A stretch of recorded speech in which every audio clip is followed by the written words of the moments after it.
आता आपण जाऊयात साताऱ्यामध्ये, कारण सातारा विधान परिषदेच्या निकालानंतर महायुतीमध्ये धुसफूस बघायला मिळते। नक्की हिशोब करू, आम्ही हिशोबात पक्के आहोत, असं जयकुमार गोरेंनी म्हटलंय। जयकुमार गोरे यांनी नाव न घेता शंभूराज देसाई यांच्यावर निशाणा साधलाय। सातारा विधान परिषदेत महायुतीची 100 मतं फुटली होती। अनेक लोकांच्या ओठांवर एक, मनात दुसरंच होतं, असं देखील गोरे म्हणतायत। देसाई आणि मकरंद पाटील महायुती सोबत राहिलेत का, हे देवालाच माहीत, असं देखील गोरेंनी बोलून दाखवलंय।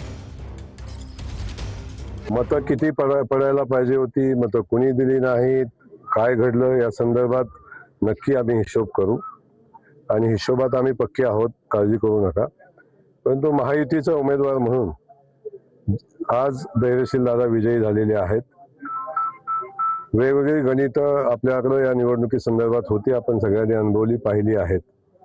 अनेक लोकांच्या ओटात एक, मनात एक आणि करणीत आणखी वेगळं असं काहीतरी होतं, परंतु ते कोणाला शक्य झालं नाही। देवेंद्रजींचं मनापासून धन्यवाद, त्यांनी या निवडणुकीमध्ये बारकाईने लक्ष दिलं आणि आजचा विजय हा माननीय भारतीय जनता पक्षासोबत आदरणीय देवेंद्रजी फडणवीस साहेबांचा मंत्री आणि मकरंद आबा तुमच्याबरोबर राहिले का या निवडणुकीत? आता ते त्यांना आणि देवाला माहिती, पण माझं म्हणणं आहे की माहिती म्हणून आम्ही एकत्र